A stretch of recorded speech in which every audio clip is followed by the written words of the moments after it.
गतकाली सन्धारे खोर्धा अर्थात मंगला नगर में कुनि कुनि पिलांई आरंभ हो जातीय स्तरीय स्कूल किर्जी स्कूल।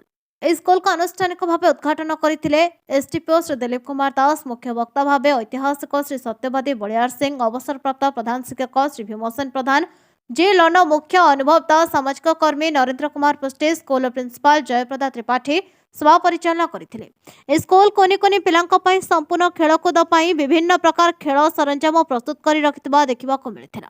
ए स्कूल भविष्यत को नहीं अतिथि माने खूब प्रशंसा करथिले एवं कहिथिले खोर्धार एपरी स्कूल निहाती आवश्यकता थिला। स्कूल सीबीएसई पैटर्न होइतबारु खूब शीघ्र स्कूल आगको बढ़िबा सह स्कूल कोनि कोनि पिला माने निजर भविष्यत गढ़िबा सह स्कूल सुनाम अर्जन करिवे। स्कूल प्रतिष्ठा उत्सव में विभिन्न प्रतियोगिता अनुष्ठित होइथिला।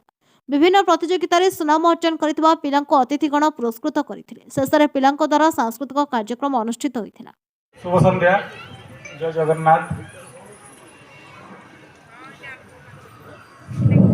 एक्चुअली इन जनरली मोटे एक्चुअली ये सब फंक्शन को एवॉइड ही करे बिकॉज आम एक्चुअली कमिटी करूना पुलिस स्टाफ हिसाब से आम कमिटी करूना बिकॉज फंक्शन को आम अटेंड करने आम क्या कमिट करूँ एंड लास्ट मोमेंट रे आम कौन सिचुएशन थाए तो आम अटेंड करूना। बट आज जेहेतु गोटे स्कूल ओपनिंग अच्छी से बाध्य आसवाई बिकज स्कूल मान हूँ पिला माने जोटा कि मुझे मोर भी गोटे छोट पुओटे अच्छी मुझे जस्ट कहूली तार जस्ट 3 years एंड 4-5 months होती रिसेंटली मुझे स्कूल एडमिशन करेली एंड आई अंडरस्टैंड जे केते इम्पोर्टाट पिलामानंकपाई एजुकेशन ओनली नॉट ओनली है कि एजुकेशन आम मैंने जो स्कूल पाठ पढ़ुले से ओनली एजुकेशन ही इम्पोर्टाट थिला।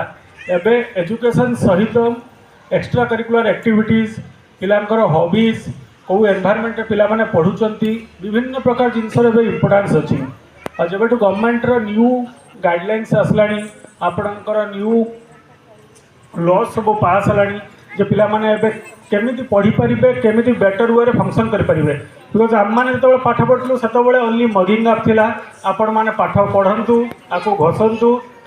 खोर्धार से अदलिया का तालीम का रिपोर्ट नायवती टीवी।